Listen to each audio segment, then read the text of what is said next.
Hello friends, എല്ലാവർക്കും നന്മാസ് നിറങ്ങളിലേക്ക് സ്വാഗതം. എല്ലാവർക്കും സുഖമെന്ന് വിശ്വസിക്കുന്നു. ഞങ്ങളും ദൈവം അനുഗ്രഹിച്ച് സുഖമായിട്ടിരിക്കുന്നു. ഇന്നിവിടെ നല്ല തണുപ്പാണ്, ഭയങ്കര തണുപ്പാണ് ഇന്നത്തെ ദിവസം. അപ്പോൾ ഇന്നത്തെ എൻ്റെ വീഡിയോ എന്താണെന്ന് വെച്ച് കഴിഞ്ഞാൽ വലിയൊരു വീഡിയോ, ലെന്തി ആയിട്ടുള്ളൊരു വീഡിയോ ഒന്നുമല്ല. പക്ഷേ ഇതെനിക്ക് അത്യാവശ്യമായിട്ട് നിങ്ങളോട് ഈ ടോപ്പിക്കിനെ കുറിച്ച് പറയണം എന്ന് തോന്നി. അതുകൊണ്ടാണ് ഞാൻ പറയുന്നത്. അപ്പോൾ എന്താണെന്ന് വെച്ച് കഴിഞ്ഞാൽ നമ്മുടെ എന്നാ പറയുക, നമ്മുടെ ഈ ജീവിതത്തിൽ ഏറ്റവും ഭാഗ്യമുള്ളവർ എന്ന് നമ്മളൊരു ചോദ്യം ചോദിച്ചു കഴിഞ്ഞാൽ അത് അതായത് നമ്മുടെ ജീവിതത്തിൽ ഏറ്റവും ഭാഗ്യമുള്ളവർ ആരാണ് എന്ന് ചോദിച്ചാൽ അതിനുള്ള എനിക്ക് പറയാൻ പറ്റുന്നൊരു ഉത്തരം എന്താണെന്ന് വെച്ച് കഴിഞ്ഞാൽ നന്നായിട്ട് ഉറങ്ങാൻ പറ്റുന്നവരാണ് ഈ ഭൂമിയിൽ അല്ലെങ്കിൽ ഈ ജീവിതത്തിൽ ഏറ്റവും ഭാഗ്യമുള്ളവർ. എന്ന് വെച്ച് കഴിഞ്ഞാൽ ഉറക്കം എന്ന് പറയുന്നത് നമ്മുടെ ജീവിതത്തിലെ ഏറ്റവും അത്യാവശ്യമായിട്ടുള്ള ഒരു ഘടകമാണ്. അപ്പോൾ പ്രോപ്പറായിട്ട് ഉറങ്ങാൻ പറ്റുന്നവർ എല്ലാം മറന്ന് അല്ലെങ്കിൽ നന്നായിട്ട് ഉറങ്ങാൻ പറ്റുന്നവരാണ് ഏറ്റവും ഭാഗ്യമുള്ളതെന്നാണ് ഞാൻ പറയാൻ പോകുന്നത്. കാരണം നമ്മൾ ഉറങ്ങിക്കഴിഞ്ഞ് നമ്മൾ നെക്സ്റ്റ് ഡേ എഴുന്നേൽക്കുന്നത് നല്ല ഫ്രഷ് ഫുൾ എനർജിയോടുകൂടിയാണ് നമ്മൾ എഴുന്നേൽക്കുന്നത്. അപ്പോൾ നമുക്ക് എന്നാ പറയുക, ഒരു അങ്കലാപ്പില്ലാതെ അല്ലെങ്കിൽ ഒരു ആകുലതകളോ അല്ലെങ്കിൽ ടെൻഷൻസ് എല്ലാം മാറ്റിവെച്ച് പ്രോപ്പറായിട്ട് നമ്മൾ ഉറങ്ങുവാണെങ്കിൽ നമ്മളുടെ ശരീരത്തിനും മാനസികവും ആരോഗ്യപരമായ എല്ലാ കാര്യങ്ങളും എന്നാ പറയുക എല്ലാം പ്രോപ്പറായിട്ട് നടക്കും. കുറേ എന്നാ പറയണ്ടേ, നന്നായിട്ട് ഉറങ്ങിക്കഴിയുമ്പോഴത്തേക്കും നമ്മുടെ കുറേയൊക്കെ ടോക്സിക് ആയിട്ടുള്ള നമ്മുടെ ശരീരത്തിൽ അല്ലെങ്കിൽ ആവശ്യമില്ലാത്ത കുറേ ഇതുണ്ടല്ലോ, ടോക്സിക് സംഭവങ്ങളെല്ലാം അത് കുറഞ്ഞു കിട്ടും എന്നാണ് നമ്മുടെ പഠനങ്ങളൊക്കെ തെളിയിച്ചിട്ടുള്ളത്. അതുപോലെ നമ്മുടെ ശാരീരിക മാനസികമായ വളർച്ചയ്ക്ക് തലച്ചോറ്, കണ്ണ്, അതുപോലെ ഹാർട്ട് നമ്മുടെ മൈൻഡെല്ലാം നല്ല ഫ്രഷ് ആകാനും തലച്ചോറിനും കണ്ണുകൾക്കെല്ലാം റെസ്റ്റ് കൊടുക്കുന്ന ഒരു പ്രധാനപ്പെട്ട ഒരു ഘടകമാണ് നമ്മുടെ ഉറക്കം എന്ന് പറയുന്നത്.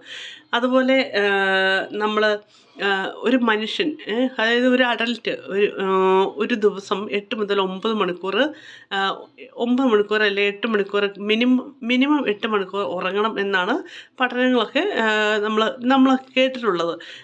ഇപ്പം നമ്മൾ ഏത് ഡോക്ടറിൻ്റെ അടുത്ത് ചെന്ന് കഴിഞ്ഞാലും ഡോക്ടേഴ്സ് പറയുന്നത് 8-9 മണിക്കൂർ കിടന്ന് ഉറങ്ങണം, നന്നായിട്ട് എല്ലാം മറന്ന്, അല്ലെങ്കിൽ എന്ത് ഇഷ്യൂസ് ഉണ്ടെങ്കിലും എല്ലാം മറന്ന് നമ്മൾ പ്രോപ്പറായിട്ട് കിടന്നുറങ്ങണം എന്നാണ്. ഉറങ്ങിക്കഴിയുമ്പോഴത്തേക്കും നമ്മുടെ കുറേയൊക്കെ ബുദ്ധിമുട്ടുകളും പ്രശ്നങ്ങൾ മൂലമുള്ള കുറേയൊക്കെ ശരീര പ്രശ്നങ്ങളും എല്ലാം നമ്മുടെ കുറഞ്ഞു കിട്ടുമെന്നാണ് പറയുന്നത്. ഇപ്പോൾ സപ്പോസ് നമ്മളൊരു ഡ്യൂട്ടി കഴിഞ്ഞ് വന്നു, ഒരു ലോങ് ഡേ കഴിഞ്ഞ് വന്നു കഴിഞ്ഞാൽ നമുക്കൊത്തിരി നമ്മുടെ കാലുകൾക്ക്, നമ്മുടെ കാൽ മസിൽസിനും കാര്യങ്ങൾക്കൊക്കെ നല്ല വേദന കാണും അല്ലേ.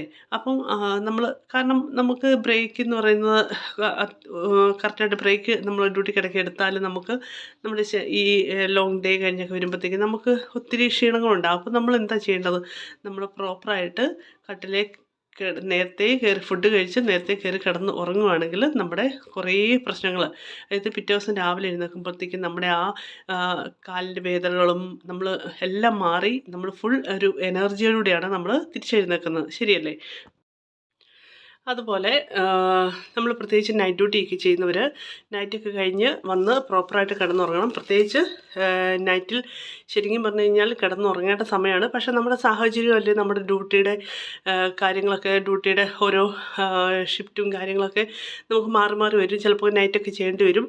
അങ്ങനെയൊക്കെ ഉള്ളപ്പോൾ നമുക്ക് രാത്രി ഉറക്കം കിട്ടത്തില്ല. അപ്പം നമ്മൾ എന്താ ചെയ്യേണ്ടത്, നമ്മൾ പിറ്റേ ദിവസം വന്നു കഴിയുമ്പോഴത്തേക്കും നമ്മൾ നന്നായിട്ട് കിടന്നുറങ്ങുക. അതുപോലെ നൈറ്റ് ചെയ്യുന്നവർക്ക് ഹോർമോണൽ ഇംബാലൻസും കാര്യങ്ങളൊക്കെ ഉണ്ടാകാൻ സാധ്യതയുണ്ട്. അതൊക്കെ നമ്മൾ എന്താ പറയണ്ടേ, പകൽ നന്നായിട്ട് കിടന്നുറങ്ങുക. അതൊക്കെ നമുക്ക് ചെയ്യാൻ പറ്റുള്ളൂ. അല്ലെങ്കിൽ നമ്മൾ നൈറ്റ് ഡ്യൂട്ടി മാറ്റിയെടുക്കാനൊക്കെ ശ്രമിക്കണം. പക്ഷേ ഈ നമുക്ക് ചില സാഹചര്യം കൊണ്ട് നമുക്ക് ചെയ്യാതിരിക്കാൻ പറ്റത്തില്ല. അപ്പം നമ്മൾ പകൽ നന്നായിട്ട് കിടന്നുറങ്ങുക. അതുപോലെ പിന്നെ നമ്മുടെ രോഗപ്രതിരോധ ശേഷി ഒത്തിരി വർദ്ധിക്കും നമ്മൾ നന്നായിട്ട് കിടന്നുറങ്ങുകയാണെങ്കിൽ. അതുപോലെ നമ്മുടെ പഠനശേഷി നമുക്ക് നന്നായിട്ട് കോൺസെൻട്രേറ്റ് ചെയ്ത് പഠിക്കാൻ പറ്റും. പ്രത്യേകിച്ച് പഠിക്കുന്ന സ്കൂളിൽ പോകുന്ന കുട്ടികളൊക്കെ നന്നായിട്ട് നേരത്തെ കിടന്ന് നേരത്തെ എഴുന്നേൽക്കണം എന്നാണ് നമ്മൾ ഡോക്ടേഴ്സൊക്കെ പറയുന്നത്. കുറഞ്ഞൊരു 8-8:30 ആകുമ്പോഴത്തേക്കും കിടക്കുക. രാവിലെ 6 7 ആകുമ്പോഴത്തേക്കും എഴുന്നേൽക്കുക. അപ്പം പ്രോപ്പറായിട്ട് ഒരു എന്നാ പറയണ്ടേ ഒരു 9-10 മണിക്കൂറത്തെ നന്നായിട്ട് ഉറക്കം കിട്ടും. അതോടെയൊക്കെ നമുക്ക് ശരിക്കും പഠിക്കാനൊക്കെയുള്ള ഒരു തലച്ചോറിന് നല്ല റെസ്റ്റ് കിട്ടി നന്നായിട്ട് പഠിക്കാനുള്ള ഒരു ബുദ്ധിയും കാര്യങ്ങളൊക്കെ നമുക്ക് കിട്ടും എന്നാണ് നമ്മൾ ഇത്രയും നാളും നമ്മുടെ അനുഭവത്തിൽ നിന്ന് വരെ നമുക്ക് മനസ്സിലായിട്ടുള്ളത്. അതുപോലെ നമ്മൾ പ്രത്യേകിച്ച് ചെയ്യേണ്ട നമ്മുടെ സ്ക്രീൻ വാച്ച്, മൊബൈൽ വാച്ച്. ഇന്നത്തെ കാലത്ത് എല്ലാവരും മൊബൈൽ കിടക്കുമ്പോൾ ലൈറ്റ് ഓഫ് ആക്കിയിട്ട് അന്ധകാരത്തിൽ കിടന്നാണ് മൊബൈൽ നോക്കുന്നത്. നമ്മളെല്ലാവരും ചെയ്യുന്ന കാര്യങ്ങളാണ് ഇതൊക്കെ. അപ്പോൾ അതൊക്കെ ഒഴിവാക്കി നമ്മൾ നേരത്തെ കിടന്നുറങ്ങുക. അപ്പോൾ മൊബൈൽ പോലുള്ള സ്ക്രീൻ വാച്ചിങ് കണ്ടു കഴിയുമ്പോഴത്തേക്കും കുറേ നമ്മൾ സ്ക്രീൻ വാച്ച് ചെയ്തുകൊണ്ടിരുന്ന് കഴിയുമ്പോഴത്തേക്കും നമ്മുടെ ഉറക്കം കുറേ നഷ്ടപ്പെടും.